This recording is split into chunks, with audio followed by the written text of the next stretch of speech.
Please! Ah!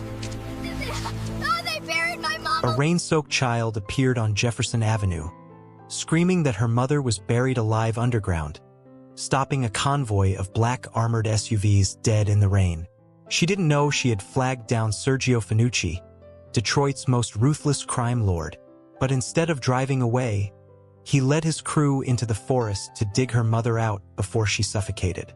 Now, the men who buried this woman alive are about to learn that the earth has a new predator waiting to bury them instead. If this story pulled you in, make sure to hit that subscribe button so you never miss what's coming next. I've got another unforgettable story dropping tomorrow. And while you're here, jump into the comments and tell me where you're watching from. I love seeing our community from all around the world. Alright, let's get back into it.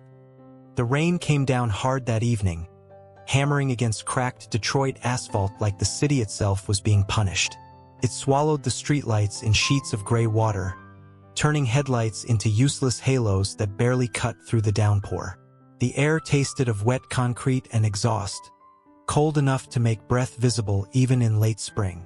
Nothing moved on Jefferson Avenue except the rain. Nothing made a sound except the thunder rolling overhead, until she appeared. The little girl materialized from the darkness like a ghost taking shape. Her navy blue jacket torn and streaked with mud that looked almost black in the dim light. She ran barefoot down the center of the road, her arms pumping frantically, her breath coming in ragged gasps that tore from her chest. She wasn't jogging. She wasn't playing. She was running like death itself was chasing her. Her feet slapped against the wet pavement, leaving muddy prints that the rain immediately washed away. Her dark hair hung in tangled ropes across her face, plastered to her cheeks by the downpour. When she stumbled, catching herself on trembling hands before pushing upright again, the sound echoed like a gunshot in the emptiness. She ran until she saw them. 3 black SUVs sat in formation across both lanes, engines idling with the deep purr of expensive machinery. They blocked the road completely, as if they'd been waiting for something or someone. Chrome gleamed through the rain. Tinted windows reflected nothing but darkness and water. The vehicles looked like they'd been carved from shadow and steel. The little girl didn't hesitate.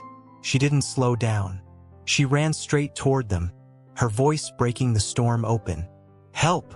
The word ripped from her throat, raw and desperate. "Please, someone help me." The door of the lead SUV opened. A man stepped out with the unhurried grace of someone accustomed to control.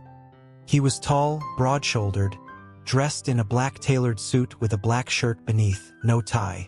The suit jacket hung open, revealing intricate geometric tattoos that covered his chest and crawled up his neck in bold patterns, symbols, and script that told stories most people wouldn't want to read. More ink decorated both his hands, visible even in the rain. His dark hair was slicked back, his face composed and unreadable. He looked dangerous in the way expensive things often are, polished, precise, and completely capable of destruction. His name was Sergio Finucci, and in certain circles that name carried weight that could crush bones. Behind him, 2 more SUV doors opened in synchronized silence. 3 men emerged, each wearing dark suits with tactical precision, each moving with the same disciplined alertness. They spread out naturally, hands resting near concealed weapons, eyes scanning the rain-choked darkness with the practiced vigilance of soldiers. These were not bodyguards. They were extensions of Sergio's will. The little girl stumbled toward Sergio, her legs finally betraying her. She collapsed to her knees on the wet asphalt, water splashing around her, her hands shooting out toward him with mud-caked fingers curled like claws. "They buried my mom alive," she sobbed, the words tumbling out between gasps. "She's underground. She's still breathing. Please, you have to save her. Please." Sergio looked down at her without moving. His expression didn't change. He didn't kneel. He didn't reach out. He simply studied her with dark eyes that missed nothing. The fresh dirt caked under her fingernails like she'd been clawing at earth, the way her entire body shook with exhaustion and terror, the mud covering her clothes that could only have come from one place. One of his men stepped forward. "Boss!" Sergio raised one hand. Silence fell instantly. The little girl's sobs filled the void, desperate and broken. "Please," she whispered, her voice cracking. "She's in the forest. They left her in a grave. Please, she can't breathe much longer." Sergio tilted his head slightly, still watching her, calculating, reading. The child wasn't hysterical. She was traumatized. There was a difference. He'd seen enough of both to know. His voice was quiet, controlled, carrying no emotion whatsoever. "Where?" The girl lifted a shaking hand and pointed toward the tree line east of the road, toward a wall of darkness that disappeared into rain so thick it looked solid. "In there. Not far. I ran. I ran as fast as I could." Her voice broke completely. She doubled over, pressing her muddy forehead against the cold pavement. Sergio glanced at his men. No words were spoken. None were needed. The engines shut off one by one. Car doors closed with soft, final clicks. The three men moved into formation around Sergio without being told, hands now resting openly on weapons concealed beneath their jackets. Sergio looked down at the child again. "Stand up." The girl struggled to her feet, swaying dangerously. Sergio caught her elbow. Not gently, but not roughly either, and steadied her.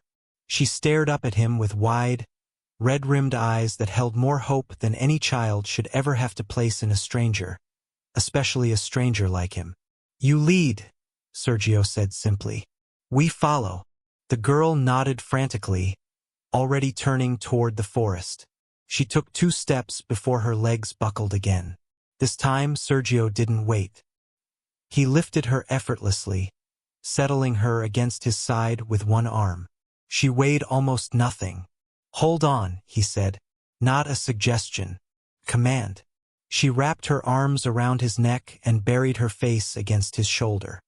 He felt her tears mixing with rain, soaking through his expensive suit jacket. He ignored it.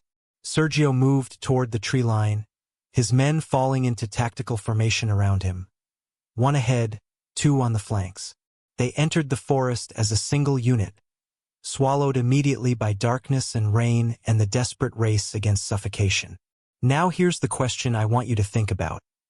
When a child runs toward a monster for help, does that make the monster a hero? Or does it just prove that sometimes the world's biggest threats are the only ones powerful enough to stop the smaller ones? The forest swallowed them whole.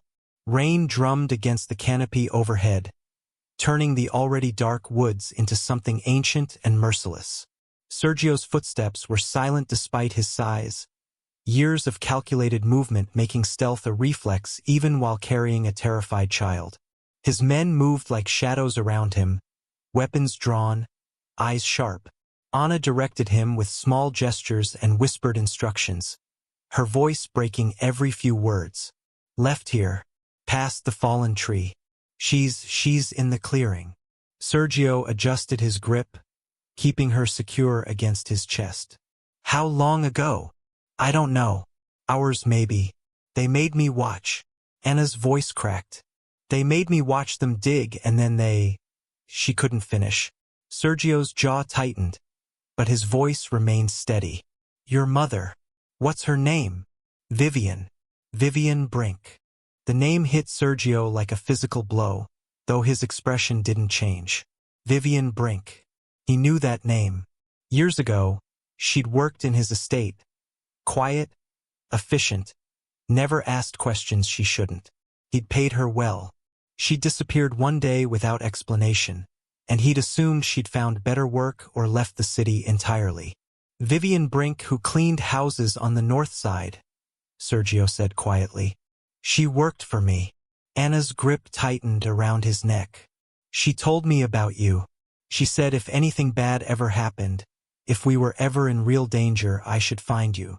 She said you were the only man in Detroit who actually listened when people needed help." Sergio processed this. Vivian had trusted him enough to make him her daughter's insurance policy, her final backup plan in a city where backup plans rarely existed for people like her. "How did you know where to find me?" "I didn't. I just ran to the road. I saw your car and I remembered the license plate. You used to park outside our building when Mama cleaned your house. She'd point it out and say, "That's Mr. Finucci's car. Remember it."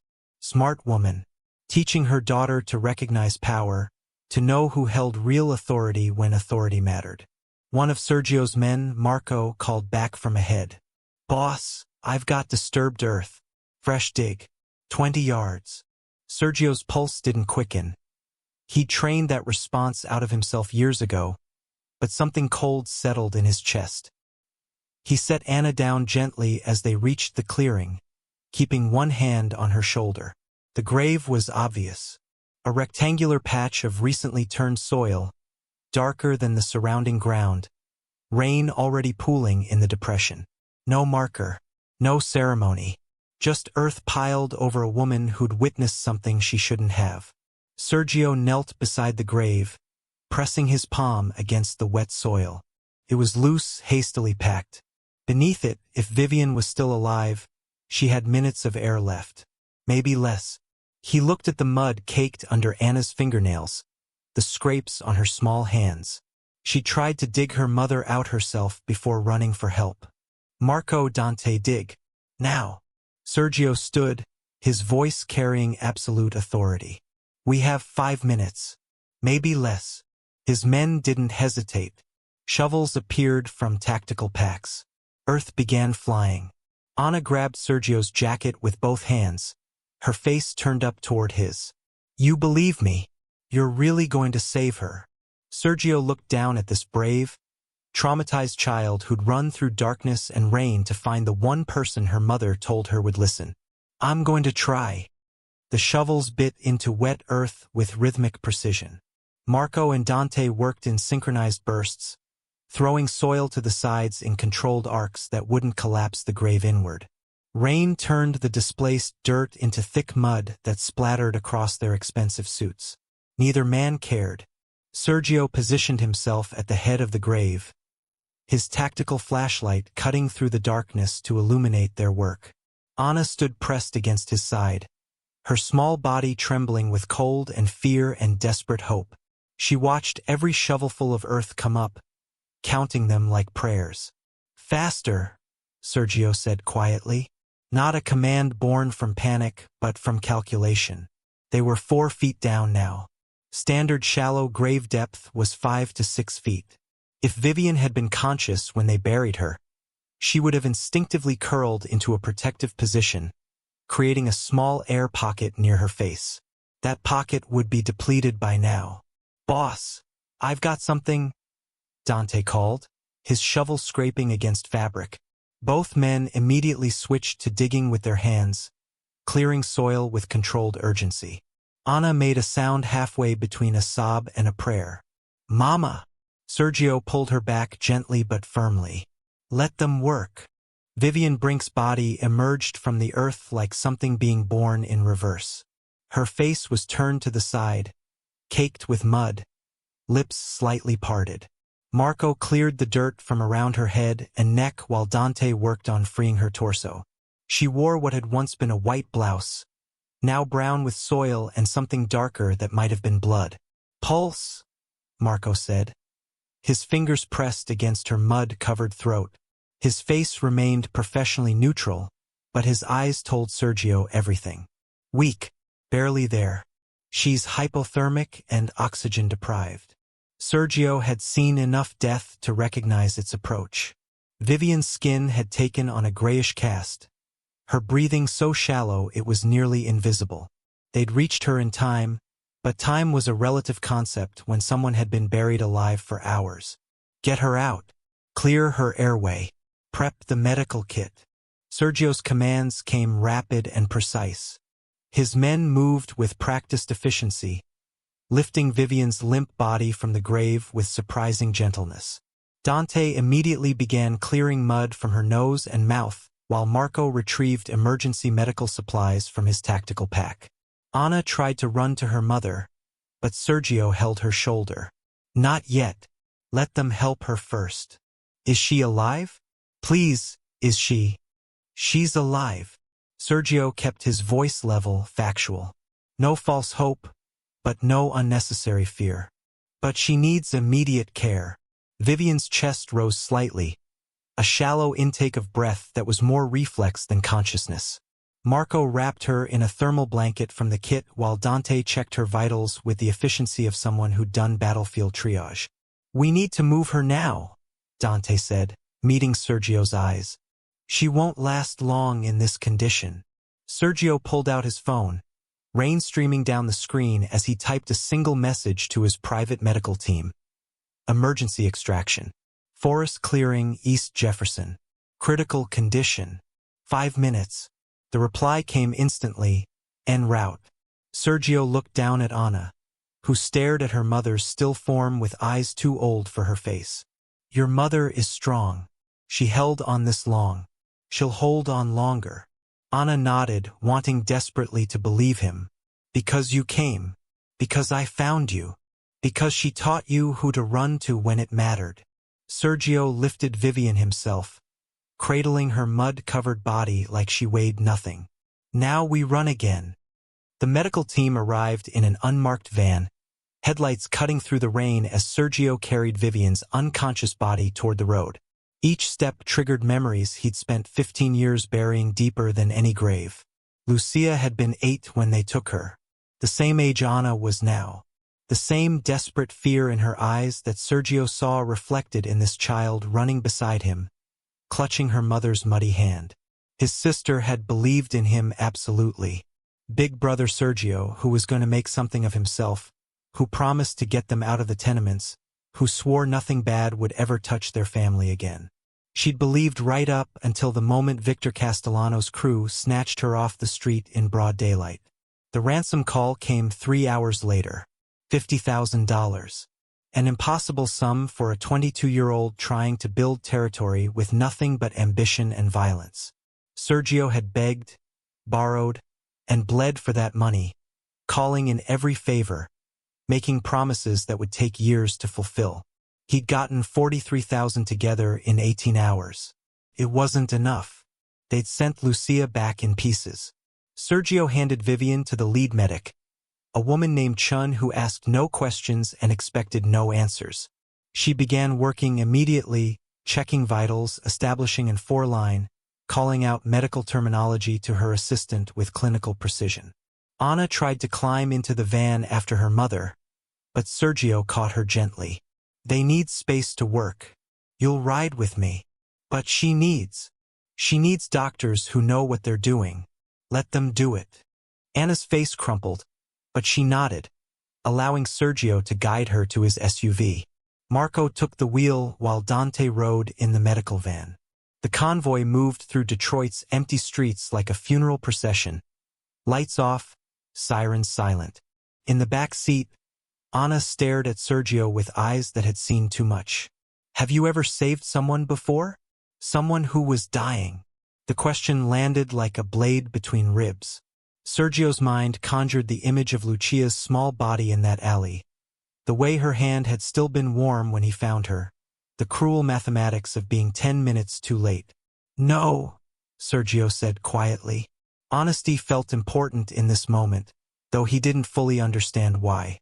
"I've tried. I didn't make it in time." "Who was it?" "My sister. She was your age." Anna absorbed this, her child's mind processing the weight of shared loss. "Did bad people take her too?" "Yes." "What happened to them?" "The bad people?" Sergio's jaw tightened. What happened to Victor Castellano and his crew was documented in police files marked unsolved, and whispered about in rooms where criminals gathered to discuss cautionary tales. They learned that some debts can't be paid with money. Anna seemed to understand the subtext, the adult truth hiding beneath simple words. She reached out and took Sergio's hand, her small fingers wrapping around his. The gesture was so trusting, so complete in its faith, that something cracked in Sergio's chest, something he'd thought had calcified beyond feeling. "I'm sorry you were too late for your sister," Anna whispered. "But thank you for not being too late for my mama." Sergio looked down at their joined hands, his scarred and stained with 15 years of violence, hers small and muddy from clawing at her mother's grave. We're not finished yet. The safe house sat 3 miles outside Detroit's city limits, hidden behind iron gates and security cameras that tracked every approach. Sergio had purchased it 5 years ago under a shell corporation. A place where problems could be solved quietly, where doctors asked no questions and police jurisdiction became conveniently unclear. Dr. Chun worked in the converted medical suite with the focused intensity of someone who'd treated gunshot wounds in war zones and knife fights in back alleys. Vivian lay on the examination table, still unconscious, her breathing assisted by an oxygen mask that fogged with each shallow breath. The mud had been washed away, revealing the full extent of her injuries. Bruises ringed her throat like a necklace. Her wrists bore deep lacerations from restraints, rope burns that had cut through skin to muscle. A gash above her left eye had required 12 stitches. But it was the internal damage that concerned Chun most: potential brain injury from oxygen deprivation, possible hypothermia, trauma-induced shock that could trigger organ failure. Anna sat in a chair beside the table, refusing to move despite Sergio's gentle suggestions that she rest. She'd been cleaned up by one of Chen's nurses, given dry clothes and warm tea she hadn't touched. Her eyes never left her mother's face. "Will she wake up?" Anna asked for the 4th time in an hour. Chun adjusted the 4-drip, her movements precise and practiced. "Her vitals are stabilizing." "That's good." But her brain experienced significant oxygen deprivation. "When she wakes up, and I believe she will, we won't know the extent of neurological damage until she's conscious and responsive." "What does that mean?" Sergio translated from medical speak to terms a child could understand. "It means your mother's body is healing, but we don't know yet if her mind was hurt by not being able to breathe underground." Anna's small hand reached out to touch Vivian's fingers, careful to avoid the 4-line. "Mama's strong. She'll be okay. She has to be." Chun glanced at Sergio with an expression that said hope and medical reality didn't always align. He gave the slightest shake of his head. Let the child have her hope. Time would deliver truth soon enough. Marco appeared in the doorway, his face carefully neutral. "Boss, we need to talk. Private." Sergio looked at Anna, then at Chun. "Stay with her. I'll be right outside." The hallway outside the medical suite was sterile white, illuminated by fluorescent lights that made everything look slightly unreal. Marco closed the door behind them and kept his voice low. "We found the burial site. Processed it while Chun worked. Boot prints, cigarette butts, tire tracks. For men minimum professional operation. They didn't just bury her, boss. They beat her first, restrained her, then buried her alive as a message." "Message to who?" "That's the question. Vivian Brink doesn't have enemies. She's a housekeeper, works 3 jobs, raises her kid alone. No criminal record, no debts, no connections to anyone who'd warrant this level of brutality." Sergio's mind worked through possibilities. Mistaken identity, witness to something she shouldn't have seen, collateral damage in someone else's war. The men who did this, they left her daughter alive. Marco nodded grimly. They wanted Anna to watch, wanted her to remember. That's not about killing Vivian. That's about terrorizing someone through her. "Then we find out who sent the message," Sergio said quietly. "And we send one back." Anna sat curled in an oversized leather chair in Sergio's study, wrapped in a blanket that swallowed her small frame. The room smelled of expensive cigars and old books, the kind of space designed for men making decisions that affected entire neighborhoods. She looked impossibly small, surrounded by dark wood and framed photographs of people whose faces carried the weight of violence. Sergio sat across from her, not behind his desk where authority usually positioned him, but in a matching chair pulled close enough to speak quietly without looming. A plate of untouched sandwiches sat on the table between them beside a cup of hot chocolate growing cold. "I need you to tell me what happened," Sergio said, his voice carrying none of the command it usually held. "From the beginning. Everything you remember." Anna's fingers twisted the blanket's edge into knots. "Mama was cleaning Mrs. Rodriguez's house on 12th Street. I was doing homework in the kitchen. Then these men came to the door. How many? 4. Maybe 5. I'm not sure. Anna's voice wavered. They had masks on at first. Ski masks, like robbers in movies.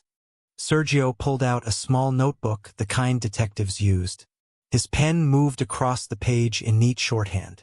What happened when they came inside? They grabbed Mama. She screamed at me to run, but I hid in the pantry instead.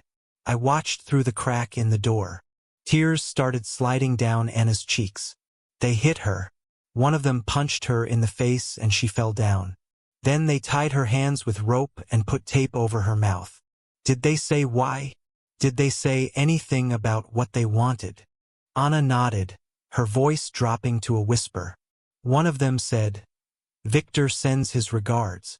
Maybe next time you'll remember who owns this neighborhood. That's all." Then they dragged her outside to a van. Sergio's pen stopped moving. Victor. That narrowed the field considerably.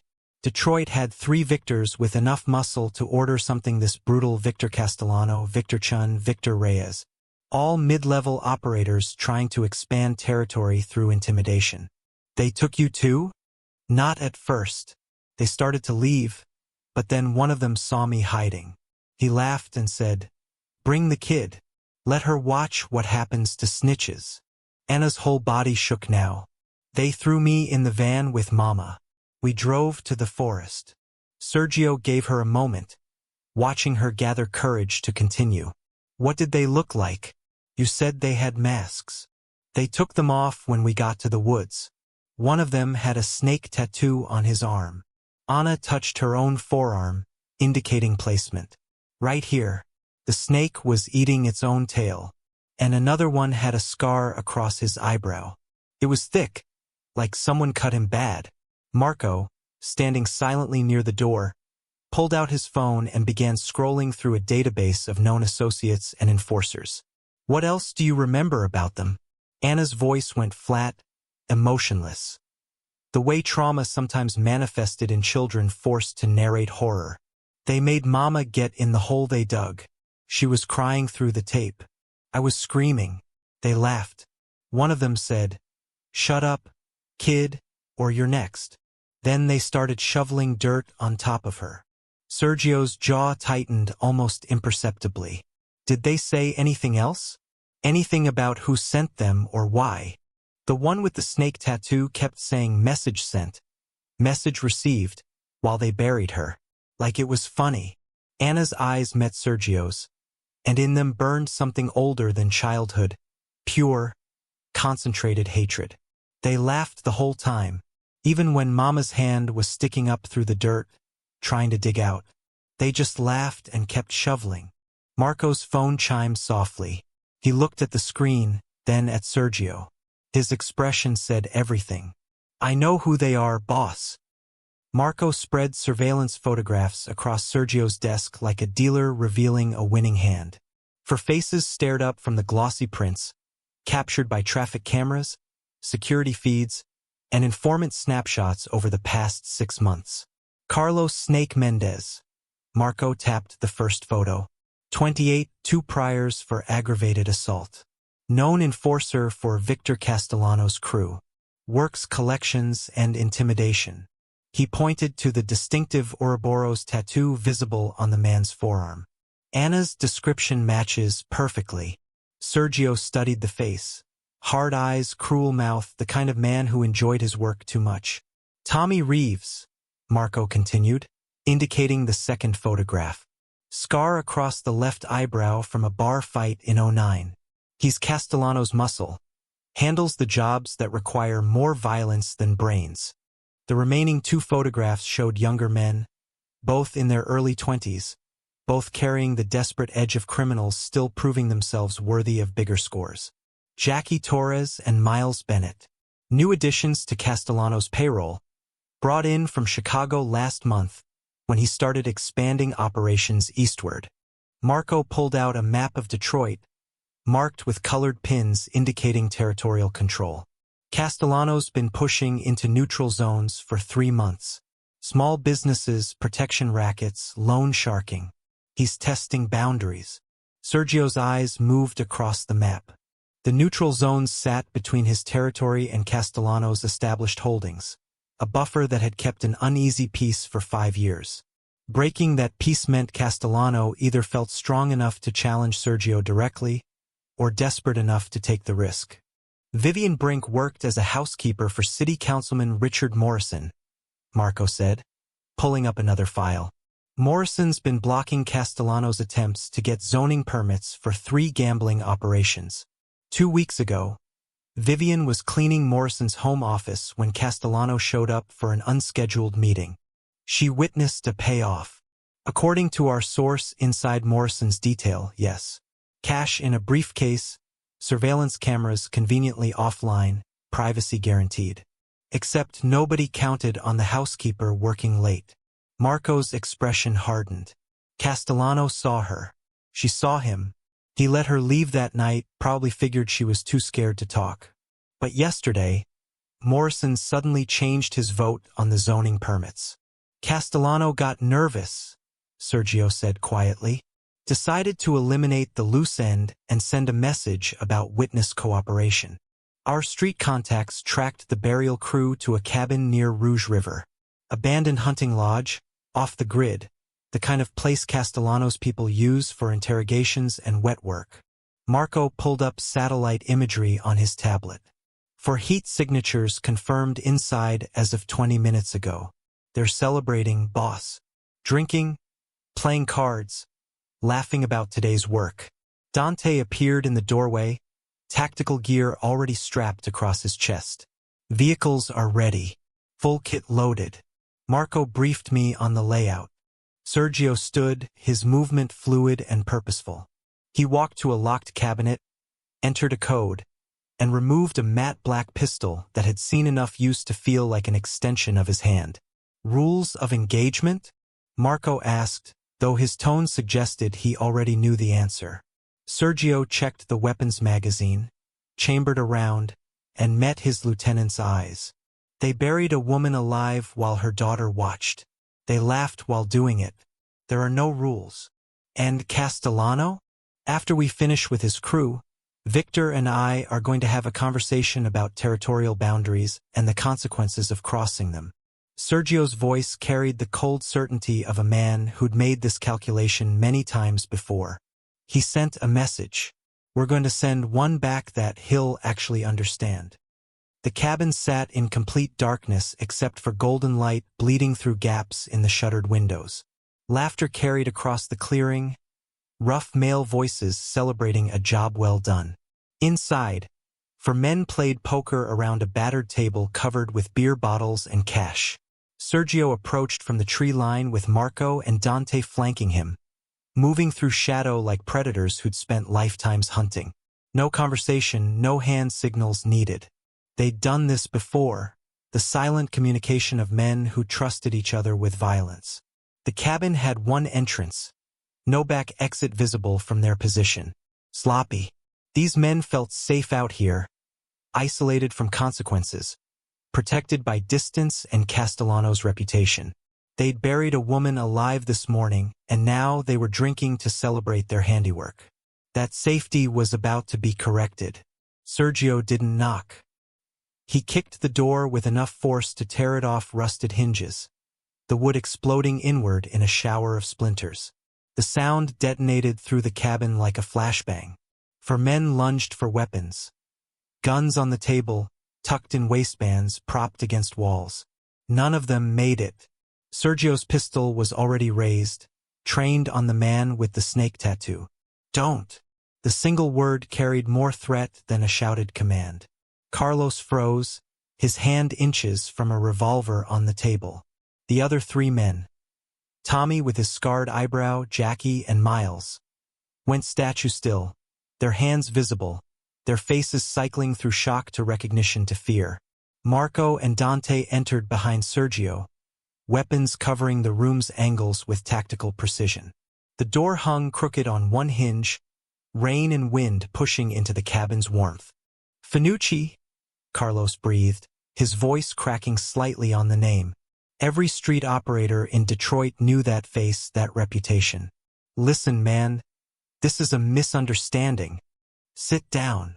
Sergio's voice was conversational, almost friendly. The tone made it more terrifying than a shout. All of you, hands on the table where I can see them. They sat, slowly, carefully.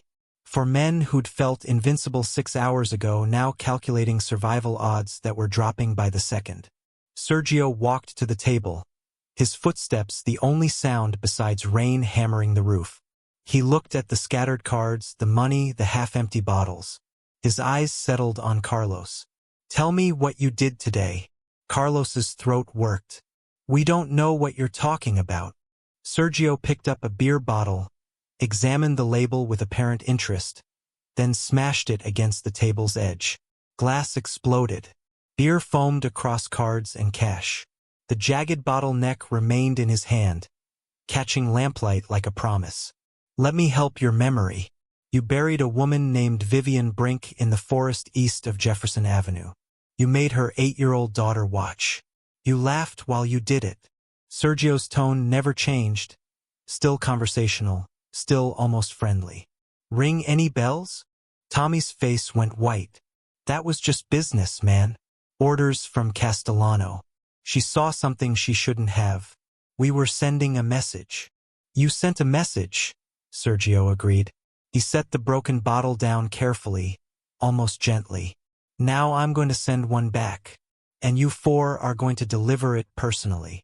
Jackie, the youngest, made a sound between a whimper and a protest. Please, we'll disappear. You'll never see us again. We'll leave Detroit tonight. You're right about one thing, Sergio said quietly. You're leaving tonight. Marco moved to secure the weapons scattered around the room while Dante positioned himself at the door.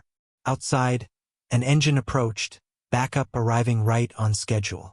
Sergio had planned this with the same precision he applied to every operation. Nothing left to chance. No loose ends. Carlos tried one last gambit. Castellano will start a war over this. Sergio finally smiled, and it was the coldest expression any of them had ever seen. I'm counting on it. The Paradise Club sat on Detroit's east side, a building that had been a furniture warehouse in better decades and now served as Victor Castellano's primary revenue stream. Illegal poker games ran nightly in the back rooms, sports betting operated from a cage near the bar, and loan sharking happened in the office upstairs where interest rates climbed higher than most people could count.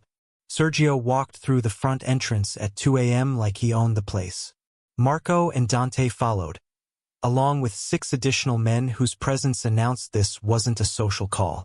The security at the door, 2 heavy-set men with cheap suits and cheaper pistols, took one look at Sergio's face and stepped aside without a word.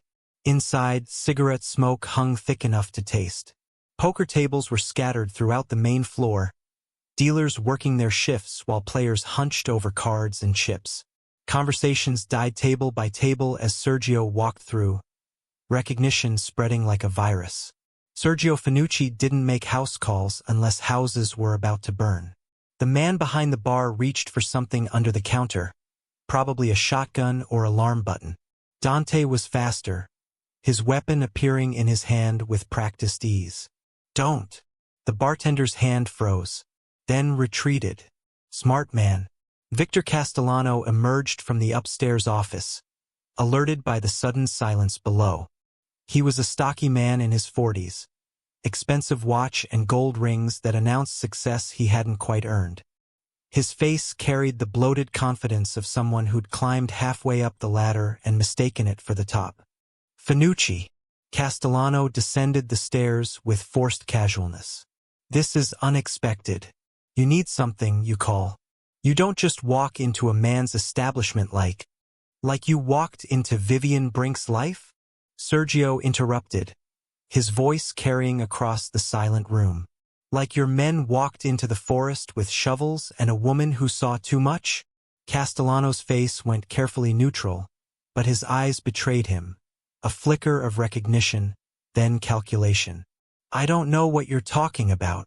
Your crew buried a woman alive this morning, made her daughter watch. They worked for you, which makes you responsible. Sergio stopped at the base of the stairs, looking up at Castellano like a judge pronouncing sentence. And now you're going to fix it. The room had gone completely silent. Dealers stopped dealing. Players forgot their hands. Everyone present understood they were witnessing something that would be whispered about for years, the moment Victor Castellano's empire began its collapse. That was business, Castellano said, recovering some bravado. Woman witnessed a private transaction. She was collateral damage. You know how this works. I know you ordered 4 men to terrorize a housekeeper and her child because you were sloppy enough to conduct payoffs in front of witnesses. Sergio's tone remained conversational. I know you're expanding into neutral territory without permission. And I know your 4 men won't be reporting back about today's work. Castellano's face darkened. You touched my crew? Your crew doesn't exist anymore. They delivered a message for you. Now they've delivered one for me. The implications settled across the room like fallout. Castellano's hand moved toward his jacket. Instinct or stupidity, hard to tell which. Marco's weapon tracked the movement instantly. 3 other weapons appeared from Sergio's backup, creating a crossfire pattern that left no escape. Don't, Sergio said quietly. We're not here to start a war, Victor.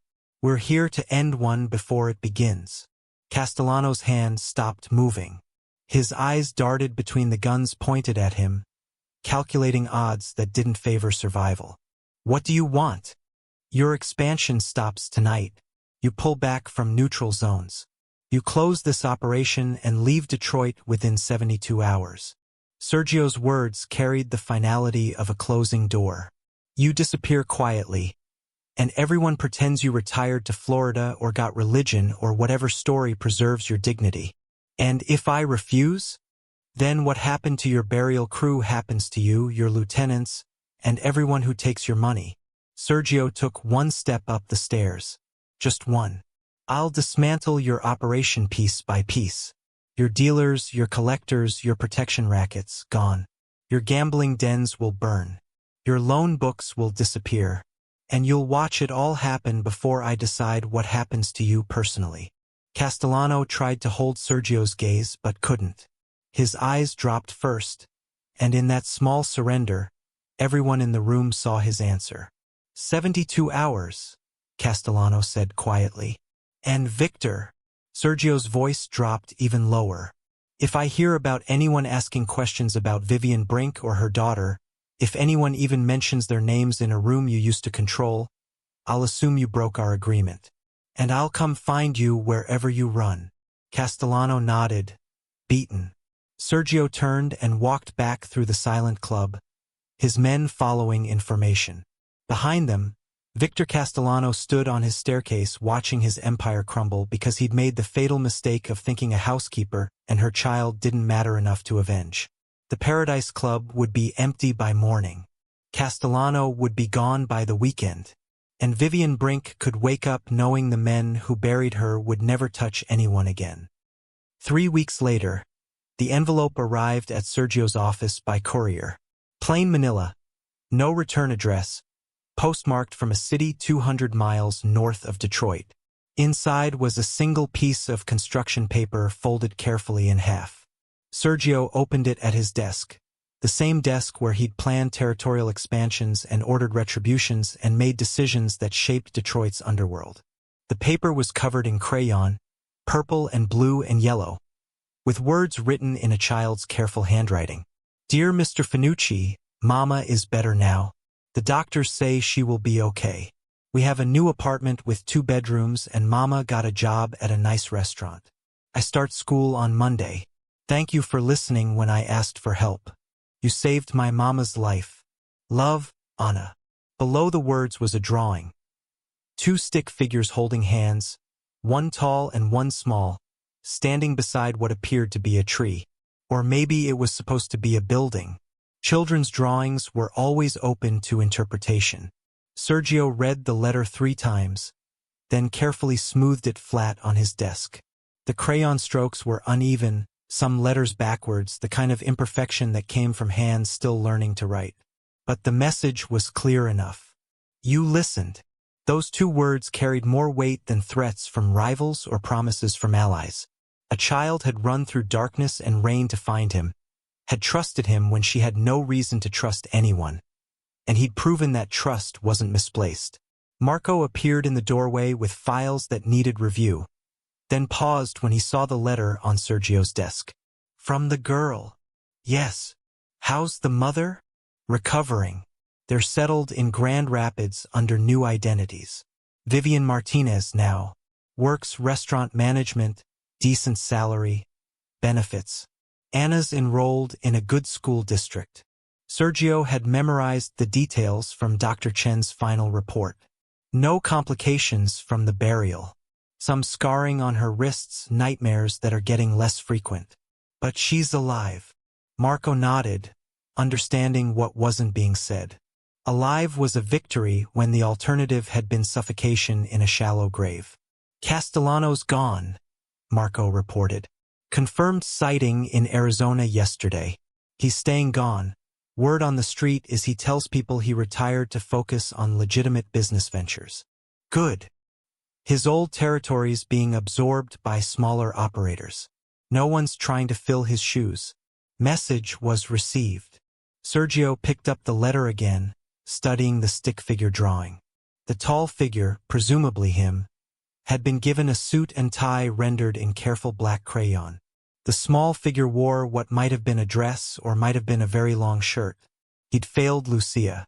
That failure had carved out something essential inside him, replaced hope with calculation, mercy with pragmatism. He'd spent 15 years believing redemption was a luxury men like him couldn't afford. But Anna Brink had run to him anyway, had grabbed his jacket with muddy hands and begged him to save her mother. And he'd done it, not because it was strategic or profitable or politically advantageous. He'd done it because a terrified child had trusted him when trust should have been impossible.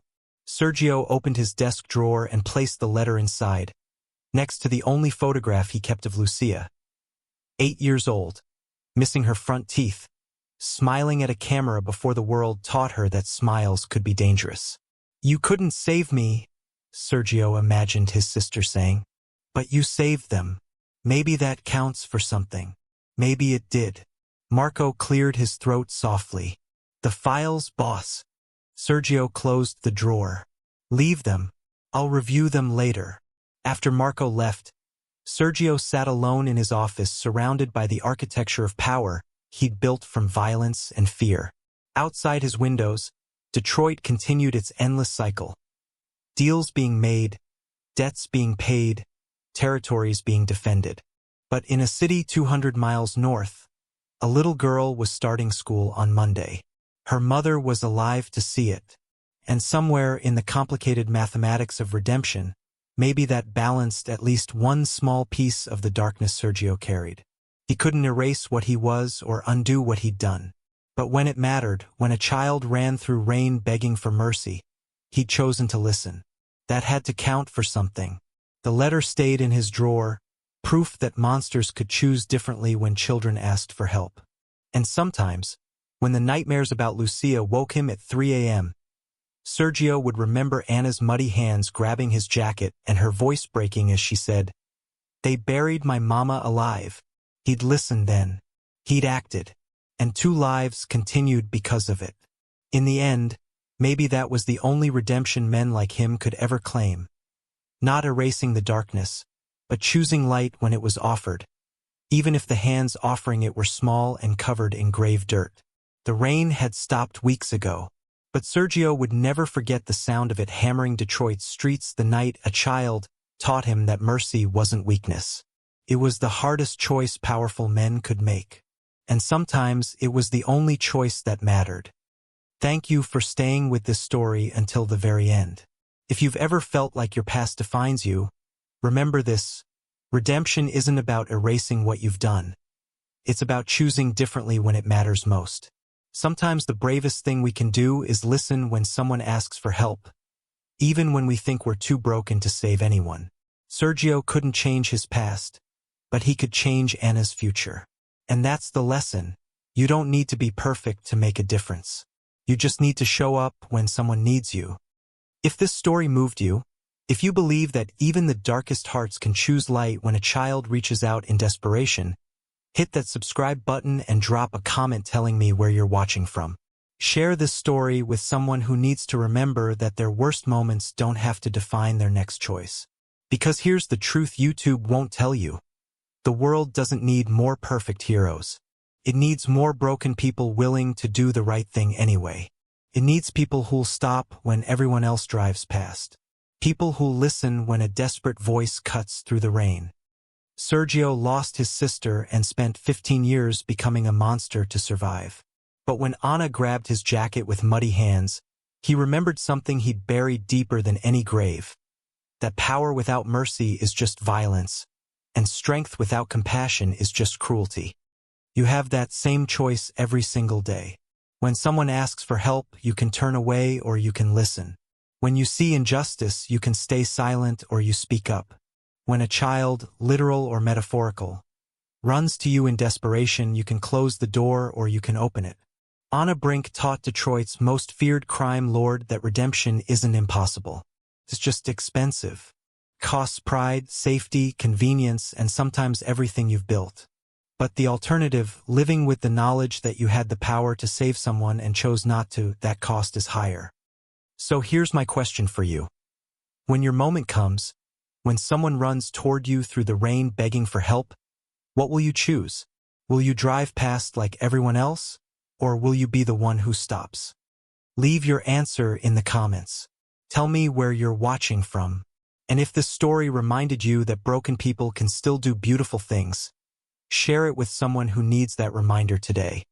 Because Sergio Finucci kept Anna's crayon letter in his desk drawer for the rest of his life. And every time the darkness whispered that he was beyond saving, he'd open that drawer and read 2 words written in purple crayon. You listened. That's all it took. Someone powerful choosing to listen when a powerless child asked for help. You have that power too. Use it.